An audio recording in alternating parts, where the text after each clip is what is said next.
देखिए, माननीय प्रधानमंत्री जी ने पूर्व में भी इस विषय में विस्तार से अपना मंतव्य व्यक्त किया और देश में जिस तरह से हर दूसरे तीसरे महीने कहीं न कोई किसी न किसी तरह का चुनाव हो रहा होता है। इस परिस्थिति में न केवल समय जाया होता है, काम का समय कम होता है, अपितु साथ साथ में खर्च भी बेतहाशा बढ़ता है।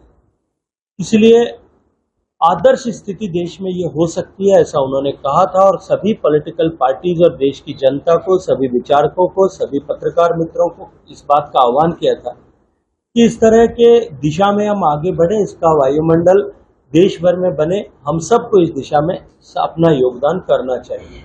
भारतीय जनता पार्टी पहले भी पिछले, यदि आप 3 लोकसभा चुनावों के मैनिफेस्टोज उठा करके देखें, उसमें सब में इस विषय में हमने संकेत किया है।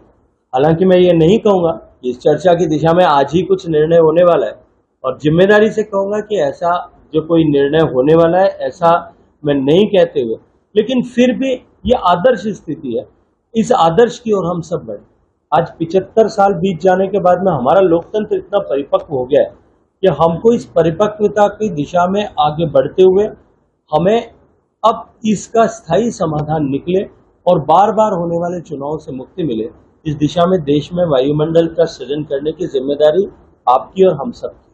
देखिए, राजस्थान में इस सरकार ने जिस तरह से भ्रष्टाचार की नित्य नई नूतन पटकथाएं लिखी, कोई भी ऐसा महकमा जिसमें काम हो रहा हो और भ्रष्टाचार न हुआ और भ्रष्टाचार के नए बेंचमार्क्स न बने हो, ऐसा आप नहीं देख सकते। माइनिंग में घोटाला हुआ है और घोटाले पे घोटाला हुआ है, उसके बाद कनेक्ट घोटाले हुए एक महकमे में, अन्नपूर्णा फूड पैकेट आप सब ने अभी देखा किस तरह की परिस्थिति है। मैं एक सामान्य प्रश्न आप सबसे पूछना चाहता हूं, प्रदेश की जनता को शुद्ध और गुणवत्तापूर्ण भोजन बिना मिलावटी मिले, बिना मिलावटी, इसकी जिम्मेदारी किसकी? निश्चित रूप से सरकार की। अगर एक छोटा सा व्यापारी किसी दुकान में बैठ करके कोई सामान बेचे, जाने अनजाने में उसकी दुकान पर बेचे जाने वाले सामान का सैंपल अगर फेल हो जाए, दुकानदार को उठा करके जेल में बंद कर दिया जाए। अब सरकार मुख्यमंत्री का फोटो लगाकर और राशन बांटती है और वो पैकेट 24,000 घरों तक जैसलमेर में पहुंचता है और लगभग इससे ज्यादा घरों तक बाड़मेर में पहुंचता है। उसी सप्लायर के एक सैंपल को खोल करके सरकार की ही लेबोरेटरी में जब कोई व्यक्ति जाकर के, इंडिविजुअल व्यक्ति जाकर के टेस्ट कराता है, धनिया क्वालिटी में फेल, मिर्ची क्वालिटी में फेल, हल्दी क्वालिटी में फेल, नमक सब स्टैंडर्ड क्वालिटी में फेल, 4 ही चीजों की जांच हुई, चारों जब फेल हो जाती, किसकी जिम्मेदारी? ये निश्चित रूप से, और उस पर सरकार की तरफ से कार्रवाई क्या हुई? आप सबने देखा होगा, प्रेस नोट आया था, कलेक्टर ने तुरंत सप्लाई रोक दी और ये प्रेस नोट इश्यू हुआ सरकार की तरफ से कि ठेकेदार को भविष्य में गुणवत्ता का ध्यान रखने के लिए वार्निंग दी। मैं आपसे पूछना चाहता हूं, 50,000 परिवारों के जीवन के साथ खिलवाड़ करने वाली इस घटना के बाद क्या क्रिमिनल सेक्शन में केस दर्ज नहीं होना चाहिए? क्रिमिनल प्रोसीजर उसके अगेंस्ट नहीं इनिशिएट होना चाहिए था? कौन जिम्मेदार? मिलावटी खाना बेचने वाले एक व्यापारी की दुकान पर अगर क्वालिटी सबस्टैंडर्ड है, उसको आप उठा करके जेल भेज देंगे और मुख्यमंत्री जी का फोटो लगा करके आप क्वालिटी सबस्टैंडर्ड फूड सप्लाई कर रहे हैं और उसकी कोई अकाउंटेबिलिटी नहीं है, उसके ऊपर किसी तरह का कोई जो है क्रिमिनल सेक्शन में कोई कार्रवाई नहीं हो रही।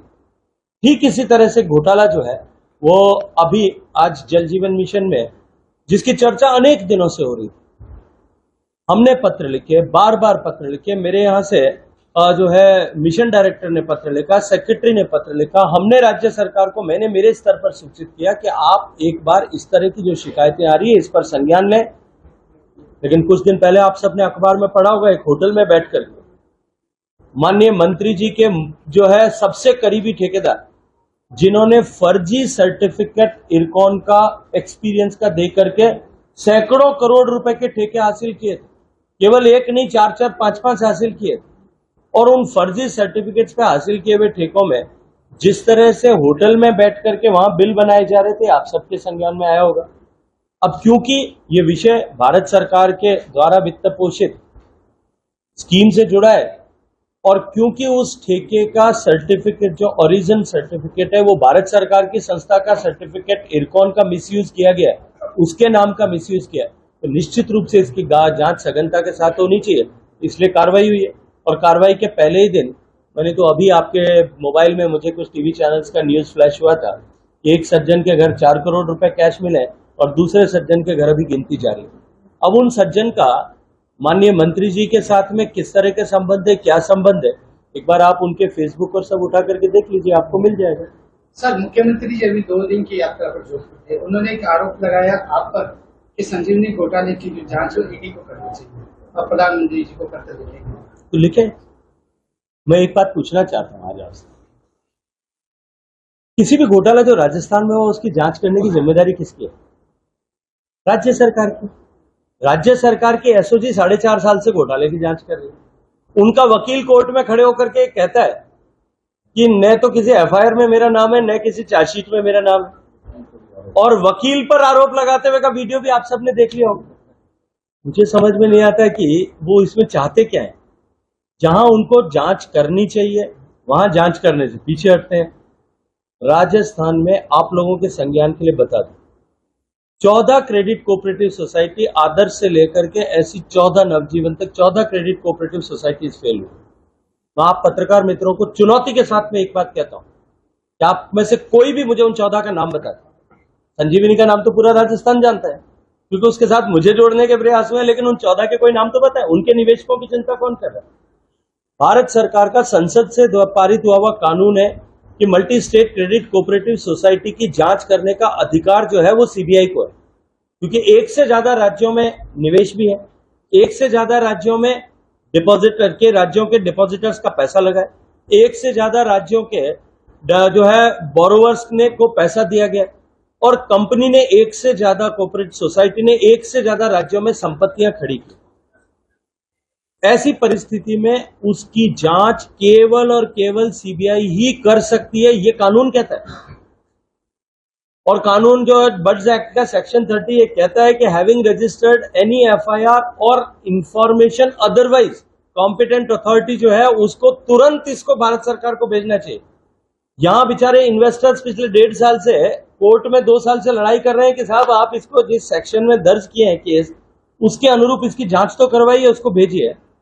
मैं पूछना चाहता हूं कि आप करोड़ों रुपए वकीलों को देकर, जिम्मेदारी से कह रहा हूं और आप सब पत्रकार मित्रों से आग्रह भी करता हूं कि पता करिए कि कितने करोड़ रुपए राजस्थान सरकार ने ये रोकने के लिए कि जिस कानून के तहत आपने केस रजिस्टर किया है उस कानून के तहत जो है नामित संस्था उसकी जांच न करे, उसको रोकने के लिए आपने कोर्ट में खर्च किया।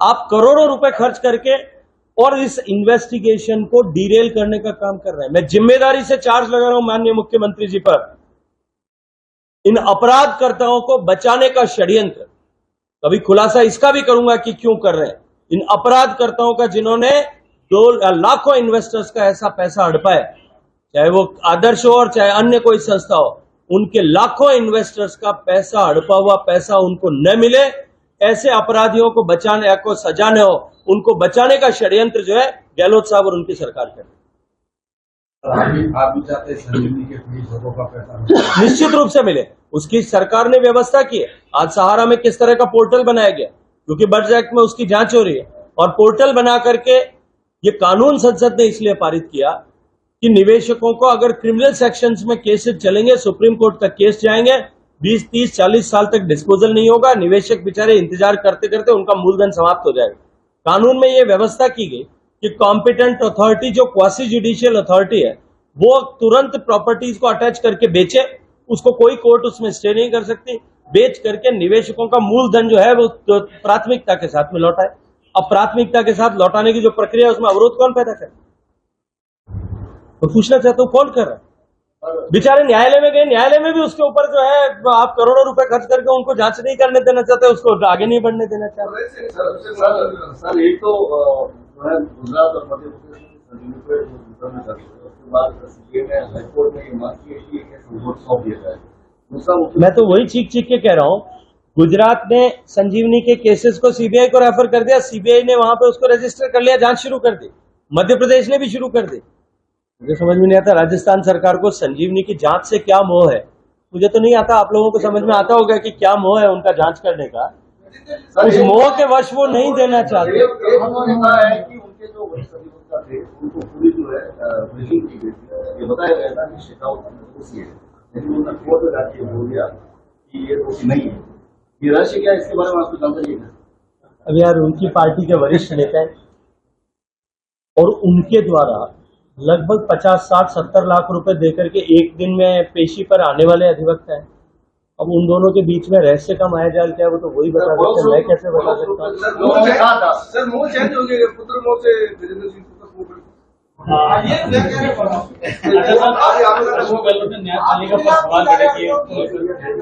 देखिए ये दुर्भाग्यपूर्ण है कि इतने वरिष्ठ नेता ने इतनी गैर जिम्मेदाराना टिप्पणी की।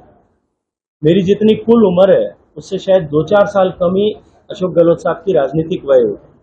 जो व्यक्ति 3 बार मुख्यमंत्री रहा, 3 बार भारत सरकार में मंत्री की जिसने शपथ ली और निरंतर पद पे बने रहने वाला व्यक्ति, राजस्थान के जैसी न्यायपालिका जिसके ऊपर राजस्थान के 7.5 करोड़ लोगों का विश्वास है और देश के लोकतांत्रिक व्यवस्था में जिस न्यायपालिका पर भरोसा करके देश के लोग लोकतंत्र के इस युग में अपने आप को सुरक्षित महसूस करते हैं, उस न्यायपालिका पर ऐसी गैर जिम्मेदाराना टिप्पणी करना नितांत निंदनीय है।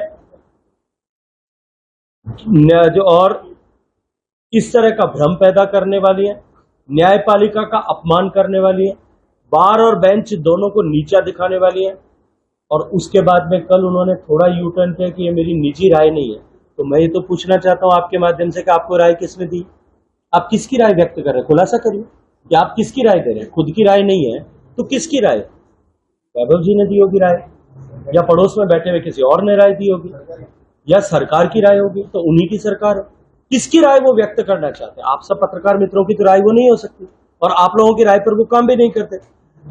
जब उन्होंने ये टिप्पणी की है और उन्होंने कहा कि वकील लिख करके जाते हैं वही एक ऑर्डर हो जाते हैं, मैं मांग करूंगा आप लोगों के माध्यम से कि वो इसको प्रूव करें ऑन रिकॉर्ड, वरना न्यायपालिका से और जो 7.5 करोड़ लोगों की भावनाएं राजस्थान में आहत हुई हैं उन सब से खड़े होकर के उनको क्षमा मांगना चाहिए।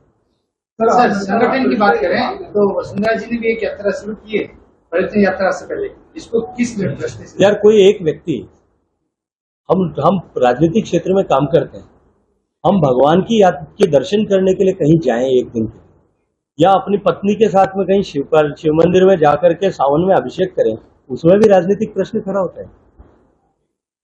आप दोनों आपके साथ एयरपोर्ट पे की मुलाकात हुई है तो मैं पूछ लूंगा कि आपको राय किसने दी। नहीं, मैं जरूर पूछूंगा कि आपको राय किसने दी। सर ये जो पश्चिम राजस्थान की जो यात्रा चलेगी तो विधानसभा वाद आम सभाएं होगी तो वरिष्ठ नेता हर सभा में रहेगा। देखिए क्या साथ चलेंगे यात्रा? देखिए यात्रा के संयोजक सह संयोजक तय किए गए। हर लोकसभा क्षेत्र में लोकसभा का सांसद उस यात्रा में साथ रहेगा, स्थानीय विधायक साथ रहेंगे, स्थानीय नेता साथ रहेंगे, पार्टी के सभी वरिष्ठ नेता, वो सभी वरिष्ठ नेता किसी न किसी यात्रा में प्रत्येक दिन मौजूद होंगे। जिस दिन यात्रा के शुभारंभ होंगे हम सभी लोग, माननीय वसुंधरा जी, माननीय प्रदेश अध्यक्ष जी, माननीय नेता प्रतिपक्ष जी और इसके अतिरिक्त भी सभी लोग सब यात्राओं के शुभारंभ में सब जगह पर उपस्थित होंगे। लेकिन उसके साथ साथ में जहां जिसको जैसी जिम्मेदारी है, सब यात्राओं में सब लोगों की सहभागिता होगी, सब वरिष्ठ नेताओं की सहभागिता होगी। पार्टी ने इसकी इसी तरह से रचना की और जहां जिसका प्रभाव क्षेत्र है प्राथमिकता से वो वहां रहे, ऐसी रचना भी पार्टी ने अपने स्तर पर की। थोड़े दिन और इंतजार करो और इंतजार का फल मीठा होता है, हमारे लिए भी मीठा होता है, हम राजनीतिक क्षेत्र में काम करने वाले कार्यकर्ताओं के लिए और आपके लिए भी। जब तक इंतजार बना हुआ है तब तक आपके पास में समाचार है, उसके बाद इंतजार के बाद समाचार नई दिशा में जाएंगे। देखो मैं आपको एक बात स्पष्ट कर दूं, मैंने लोकसभा चुनाव लड़ने की भी तैयारी नहीं की। संगठन ने तय किया था कि मुझे सीमावर्ती क्षेत्र में काम करते हुए आकर के कहा गया कि अब आपको जो है लोकसभा का चुनाव लड़ा है, मैंने लोकसभा का चुनाव लड़ा। संगठन तय करेगा कि मुझे चुनाव विधानसभा का लड़ना है, मुझे विधानसभा का आदेश पारित करना, आदेश की पालना करनी पड़ेगी। संगठन ये तय करना है कि आगे कोई भी चुनाव नहीं लड़ना है, तो भी मुझे संगठन के आदेश के साथ में खड़े रहना है। संगठन मुझे कहेगा कि संगठन में जाकर के काम करना है, तो भी मुझे काम करना है। और मेरा मूल विचार परिवार मुझे कहेगा कि राजनीतिक क्षेत्र की जगह जाकर के वनवासी कल्याण परिषद में या सेवा भारती में काम करना है, तो भी मुझे काम करना है। जहां भी करना है वहां एक ही उद्देश्य, लक्ष्य मात्र एक है, भारत माता की जय करने के लिए काम करना। संगठन कह रहा है घर बैठ जाओ टिकट पहुंच जाएगा, अशोक गहलोत के सामने खड़ा होना पड़ जाएगा, तैयार है? क्या दिक्कत है? कोई दिक्कत है?